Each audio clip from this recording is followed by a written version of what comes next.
Welcome to the Javier Mendez podcast. We are coming to you just the weekend before the big fight, the Trilogy with Daniel Cormier, Stipe Miocic. Filling in, Coach Hobb, we've got Tony Valenti, who's actually seen Coach out in Las Vegas. Long friends, you guys have been friends like 20 years. How is the coach looking? How is he feeling about everything? He's actually excited about this. Usually he's pretty monotone most of the time because he's been around fighting his whole life. But I've actually seen him smile more than normal, so he's really happy with DC. Yeah, I really want the best for Coach. It's been hard. I mean, not having your gym open, the COVID lifestyle. This is an active man that coaches and travels, and he doesn't go to every fight. He goes out to certain fights. He's got so many fighters. There's only a couple he shows up for, so this is a big thing, and I'm sure he's happy to get out of the house, be in Las Vegas. He loves Las Vegas. You know, it's more to that. It's a history-making fight. Yeah. This fight decides a lot. And this is the biggest fight of the year because we have a man who, you know, is an Olympian who's at that crossroad. Which guy is going to show up? And you have a guy who, if he goes through this, he possibly is unstoppable, you know, for the next few years. This fight tells a whole lot. Yeah, and odds are coming in pretty even. Not pretty even, it's dead even. Dead even? Okay. Yeah, first it was DC favorite, and then now the sports book has the fight dead even, so they have no idea. Wow. Well, Daniel wants to leave with an exclamation mark on his career. And I know he's going to bring everything he's got left in the barrel.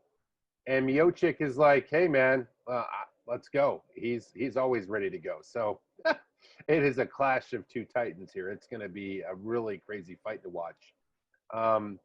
You know what? I can't reveal any picks. Of course, you know, I love Team AKA.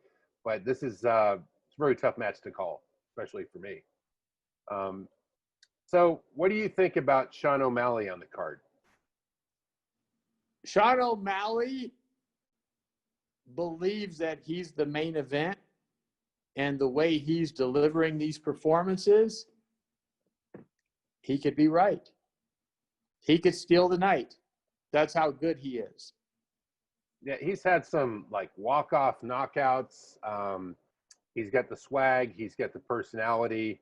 And he does have the work ethic. I mean, he's got a great style to watch. And I think if you have an interesting style, and you're not really point fighting, you're going in there to finish, that's where you start winning the interest of people. Would you agree?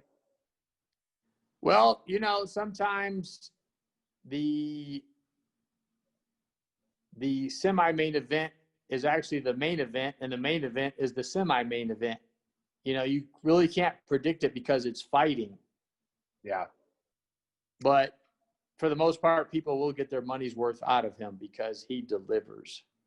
Now, we're not going over every person on the card, but you did say something we talked earlier. I found it very interesting that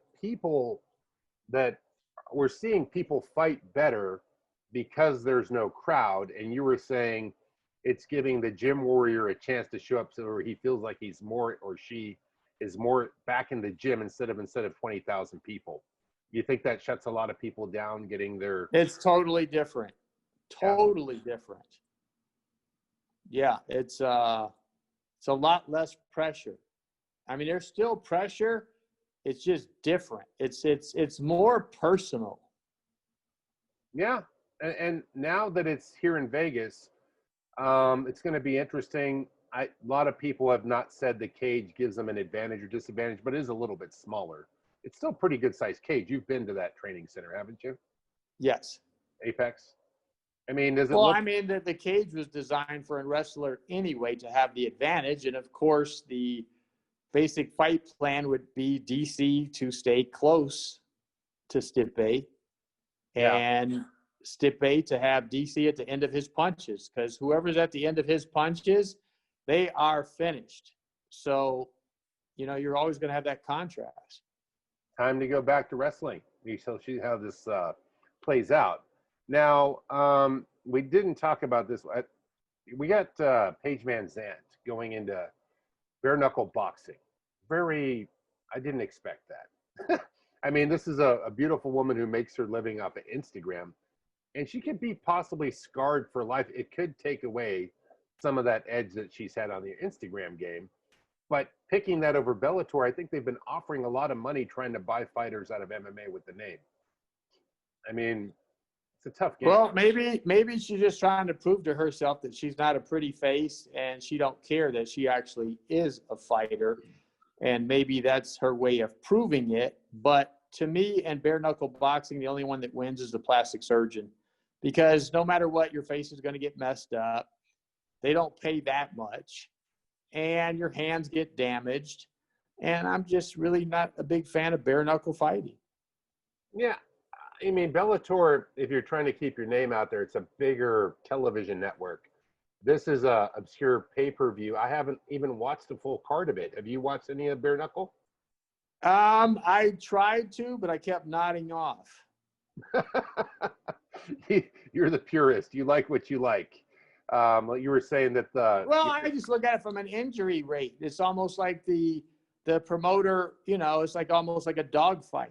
Both people are going to get their hands messed up. They're going to get their face messed up, and they're just trying to pay their bills. And the promoter is trying to sell blood. I mean, if you at least put an MMA glove on them, they could actually hit harder. It would be less injury. It just would make more sense. It just doesn't make sense hitting bone on bone. It just doesn't make any sense to me. Yeah, the suspensions. Everybody's suspended. I'm kidding. Let's see. So we want to talk about the final part here.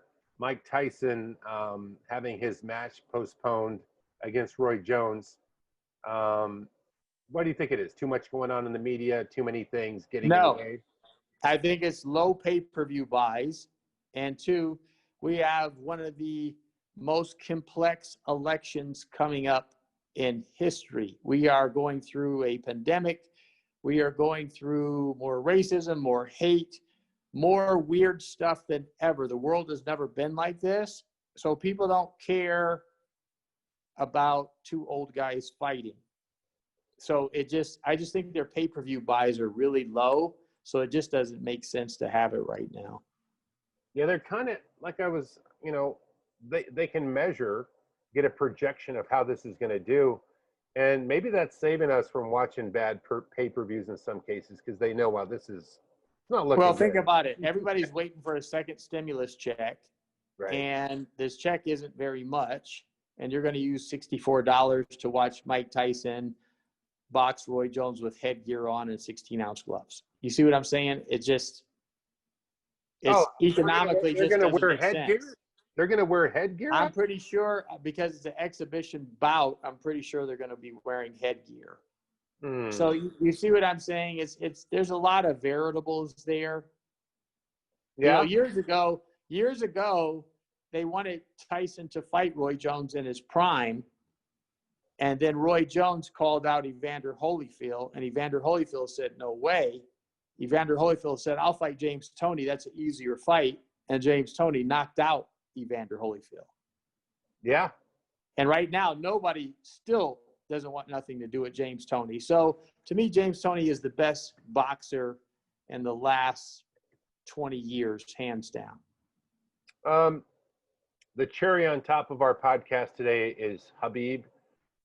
He's been through a lot with the loss of his father, but he has decided, he's not pushing towards the retirement side. He wants to finish his mission and leave his legacy on top, and he's ready to take on Gaethje.